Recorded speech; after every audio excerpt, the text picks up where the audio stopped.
You know what's wild? Most people are still overpaying for car insurance just because it's a pain to switch. That's why there's Jerry. Jerry's the only app that compares rates from over 50 insurers in minutes and helps you switch fast with no spam calls or hidden fees. Drivers who save with Jerry could save over $1,300 a year. Before you renew your car insurance policy, do yourself a favor. Download the Jerry app or head to jerry.ai/Libsyn. That's JERRY.ai/LIBSYN.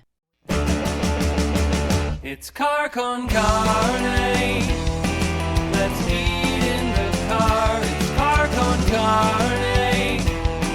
And now here's the star of our show, James VanOsdol.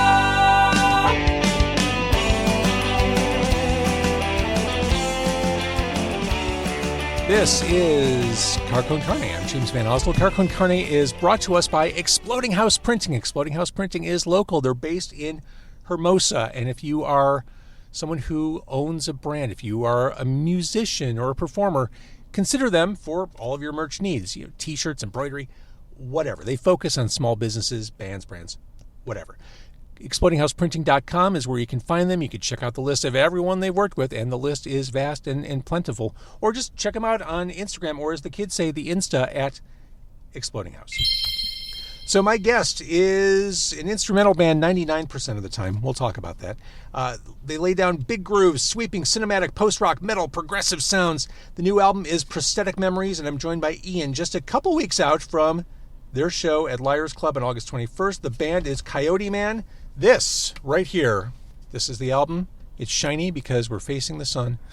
Ian, thank you for joining me in the car. We've done this before. Thank you. Thanks, James. We've done this in every place but the car for Car Con Carne. We did this virtually. We did this on stage at a restaurant/bar. Yeah. And I'm glad you could join me. We're recording this on a rainy Saturday. I picked a place that was kind of equidistant from where we both live. That place happens to be Noon Whistle Brewery in Naperville, which also happens to be holding a record and comic book show. Like, just crazy coincidence that we should land here. What an odd choice. Right. So the new album is Prosthetic Memories. I mentioned that you are an instrumental band 99% of the time. I think the big headline, or a headline, from this new album is that 1% that shows up at the end of the album. And that song, Faith in a Burning Room, my first thought as I heard it was, hey, there are vocals on this one. Yeah. What have you done with Coyote Man? Yeah, we've I guess it's a form of evolving, I guess. To get a feature was always kind of always on our mind over the years. Especially, you know, we still get some people that say, hey, you guys should try out a singer, you know. But we like staying instrumental, but yeah, our buddy Chris, well actually he was friends of mine, and he was just kind of in the Chicago music community, and one day he messaged me and he said, hey man, I really like your band, check out my old band. And I watched like this music video of his old band, and it was really good, so I sent it to the rest of the guys, and they were like, hey, have him come in and let's do a jam, let's see, you know, if we could come up with anything. And we kind of already had this song in mind that was a little bit more of a kind of like a retro 80s groove, kind of like the Smiths kind of vibe, and it was perfect for vocals to be in there. So we had the first I would say half of that song already finished, and we kind of started jamming with him on that, and he laid down vocals fairly quickly on that, and it went really smooth, and by the end of it, it was fantastic. We were really proud with how that song came out, and with him singing on it. So was it the kind of thing where you recorded with him and it was kind of like a one-night stand, like, thanks, good luck in life, like we're going back to being an instrumental band? Yeah, no, he started coming out to, you know, a couple of our practices, and we just kept on working on it. And like I said, the first half of the song was pretty much done, at least instrumentally. Yeah. And then the second half, we were trying to kind of figure it out, and we kind of wanted to, because there's kind of like a pause, like a breath of fresh air, and then it gets into a very heavy kind of slow jam that's like the typical obvious Coyote Man vibe in there. And then he kind of just he has some like really beautiful vocals at the end of that, and then he does like a nice scream at the very end. So how that all just came to be, yeah, it worked out really smoothly, and he didn't live too far from where we practiced, so it kind of just worked out in the end, you know. So what I like a lot about this song and the album, but what I like is you're not beholden to any like hard and fast rules. Like you're allowed to shift and move. Previously you've said, no, we're cool being instrumental, but I like that you've given yourself the flexibility. Well, this song kind of lends itself to this. Why not experiment? And I think it's really easy in any kind of DIY creative effort to kind of lock yourself down to a rule set that doesn't need to be there. You have to give yourself permission to move around. Yeah, you have to. And especially being in an instrumental act, it's a lot easier to go different routes. And that's why it was kind of funny when we were working with Chris on that song with vocals. It's like, oh, wait, we kind of like have to play certain parts as long as however long he's singing, you know, however long the verse is. Yeah. So that was kind of funny because, you know, we could have taken that song and made it just instrumental as well. But it kind of like just brought us back to when we used to have a few singers back in the day before we were even Coyote Man. So, you know, it was fun. But yeah, we always like taking right and left turns with our songs because I think it keeps the listener very interested and excited, I guess. So yeah, we've always kept that DNA. And that song is the last song on the album. I'm a big fan and admirer of album sequencing. Is this just because it's an outlier? Like you didn't want to drop it in the middle of the sequence? Oh, you're talking about Chris's song? Yeah. Yeah. It was interesting how when we recorded those songs, because we really wanted to kind of have that Pink Floyd vibe with like how each track blends into the next track. Love it. And so we kind of had different, we kind of shifted a lot of the songs around because I think for some people they might say like obviously like the heavier stuff is in the front, the first couple tracks, and then it kind of gets a little psychedelic and a little bit more relaxed. But it just kind of fit that way because I felt like we were almost going to put that song in the middle, but it was just when you're in the studio recording, all those interludes kind of came just in the studio. So however it was going to blend and the ideas, it just made sense for how those 7 songs all blended in together. So again, I love sequencing. So I mean, I get kind of threading the needle through that entire journey. Yes, yeah. It was like I said, it's almost like listening to a movie soundtrack. It just kind of takes you on that journey, and then I think ending with a song with vocals kind of is going to surprise the listener, and people will be like, "What?" Like, because even a couple friends who we've given the album to already, my buddy texted me the other day, and he was like, I'm listening to your album, and all of a sudden I hear vocals, and I thought, did I put on a different record? It's amazing. So, but we want that. Like, that's great, you know, because now people could actually now they could hear Coyote Man with a vocalist, and I feel like with this album, it has every song has a little bit of everything for everybody. You know, we got the heavy stuff, we got the psychedelic stuff, we got a song with a vocalist. We got some like hip hop inspired beats as well. Like there's a little bit of everything for everybody, and we're really, really proud of it. So, and I think that speaks to this whole idea of not having any rules around the band. Yeah, exactly. You're allowed to kind of explore all those different avenues, genres, inspirations. How long had you been working on this? So this album in particular, I would say close to 5 years. 5 years. And it's funny because we were actually talking the other day, and everything that we have put out, it was around COVID. Yeah. Other than our first album, which came out in like 2017, and by then we just wanted to put out an album. Yeah. We just put it out and that was it. But you know, since then we've been trying to become a little bit more professional, and everything else that we put out was during COVID. So I feel like we never had really a good way of promoting an album or putting it out or having an album release show. So this album is really special for that because we finally get to put it on vinyl, have an album release show, do it the right way, and we're working with a ear split PR, which is helping us a lot too. So it's going very well, yeah. Because at some point, when you're going DIY, it doesn't hurt to have someone working on your behalf. Not at all. It helps a lot, and and someone like yourself as well, who's helping us promote this. It means a lot. We need it. So. Everyone does. It's interesting. I had a call, total up and coming, newish indie band in Chicago, saying, our goal is to get on a label. And I said, why?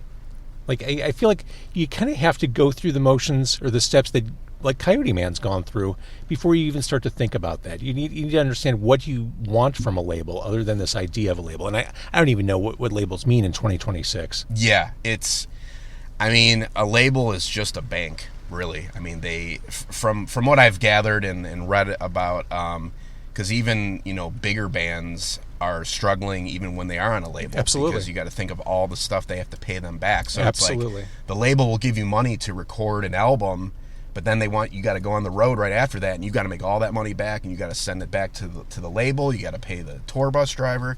It goes on and on and on.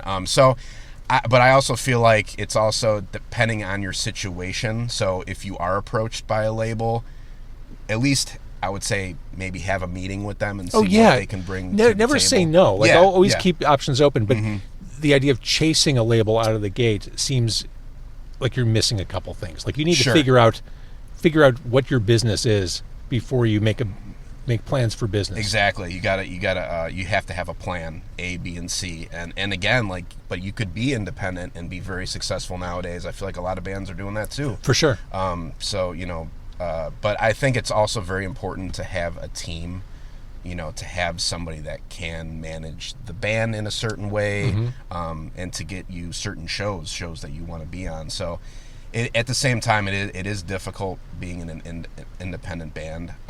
But I feel like there's ups and downs to it, in both ways. So of course, yeah. You nailed the production on this. Is that all you guys?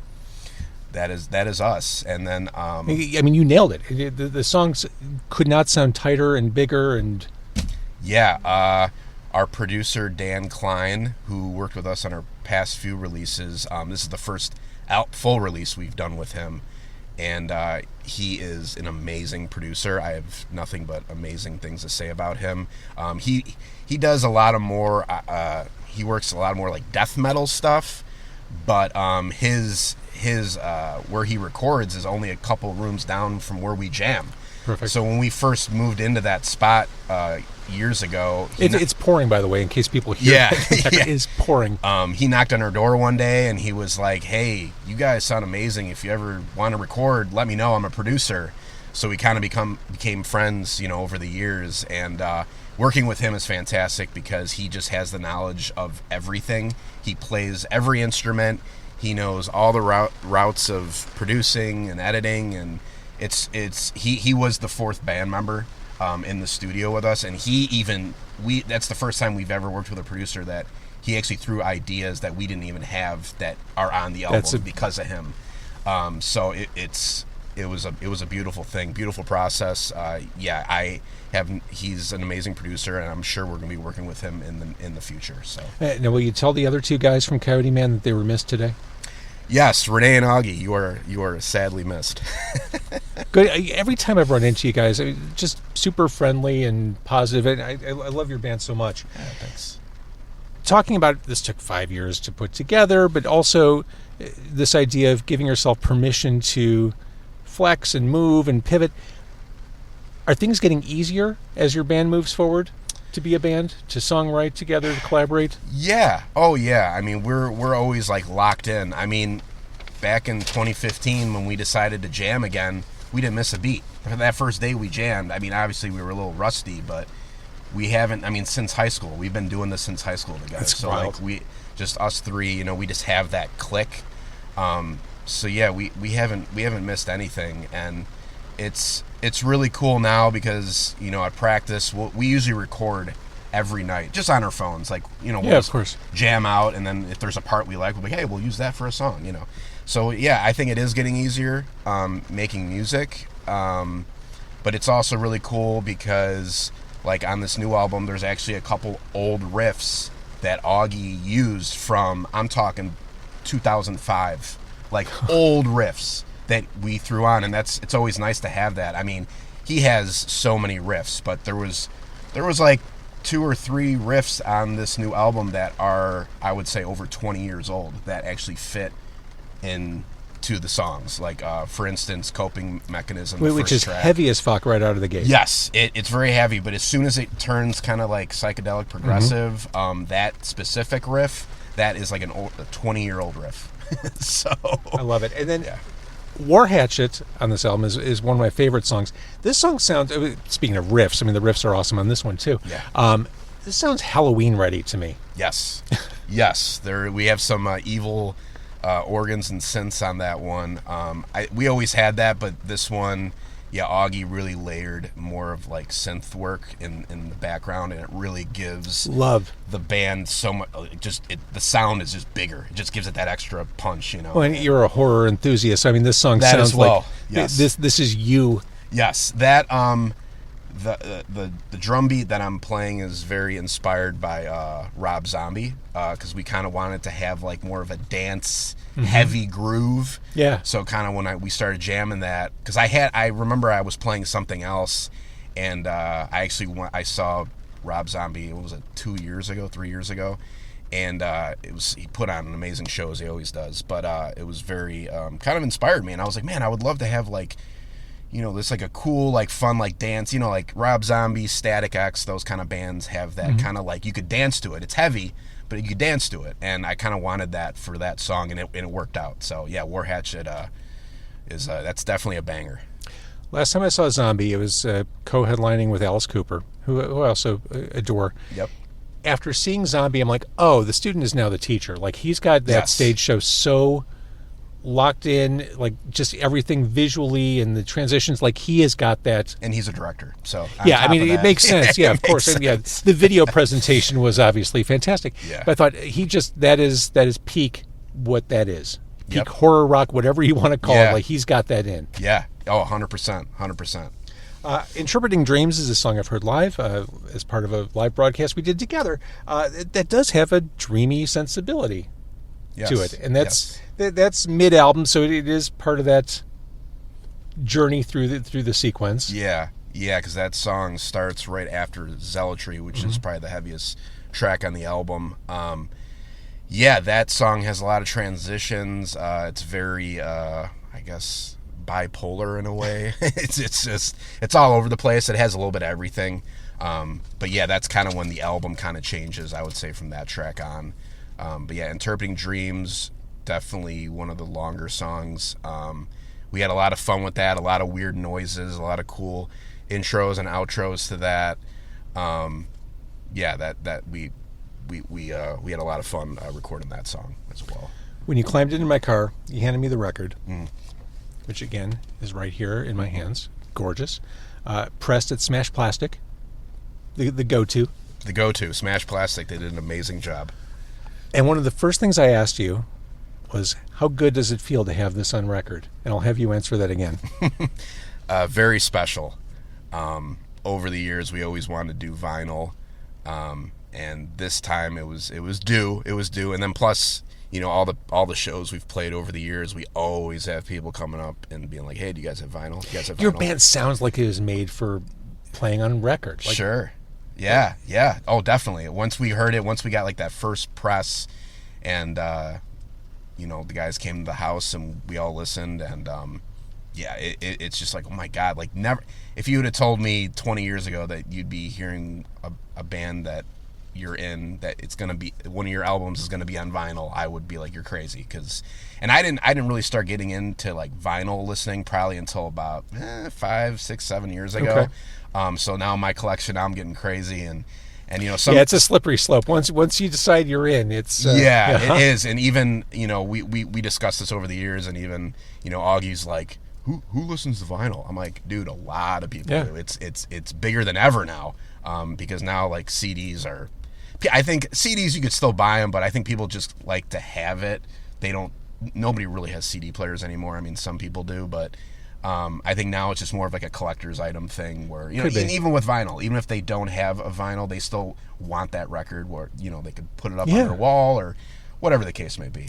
But for me, yes, I've always appreciated the artwork and the displayability of vinyl. But for me, it is that experiential listening to music 15 to 20 minutes at a time, not skipping through. Yep. And that is how Coyote Man, I think, is meant to be consumed. Yeah, not a la carte, like just as a suite of songs. Yeah, no, 100%. Because even putting out the 2 singles that we put out, before we were even going to work with the PR company, we were discussing like, hey, let's just put out the album. We shouldn't, let's not do the single thing. Like, because being in an instrumental band, putting out a single is kind of weird in a way. Because again, it's better, I think, like you just listening to the whole album as one instead of just putting one song out. Because I mean, again though, you want to put out a single though because people are going to gravitate to that, and then they're going to want to listen to the album more. But it's been going great so far with the promotion so far, so we're doing good. So we can see you live at Liars Club on the 21st, is that right? Yes, 21st. correct. Yes. That's awesome. I'm so glad we've gotten to this point. The album is here. You're sounding great. You guys are dialed in, and I always love talking to you. Yeah, I appreciate it, James. Yeah, it's been a long time coming, but hopefully everybody will check out the new album. It's going to be streaming everywhere August 14th. And then you could come to the album release show August 21st. We will have the vinyl available for sale that day with other new merch. And we hope to see everybody there. And maybe you can come out too. Marketing is hard. But I'll tell you a little secret. It doesn't have to be. Let me point something out. You're listening to a podcast right now, and it's great. You love the host. You seek it out and download it. You listen to it while driving, working out, cooking, even going to the bathroom. Podcasts are a pretty close companion. And this is a podcast ad. Did I get your attention? You can reach great listeners like yourself with podcast advertising from Libsyn Ads. Choose from hundreds of top podcasts offering host endorsements, or run a pre-produced ad like this one across thousands of shows to reach your target audience in their favorite podcasts with Libsyn Ads. Go to libsynads.com, that's LIBSYN, ads.com today. Love that. Yeah.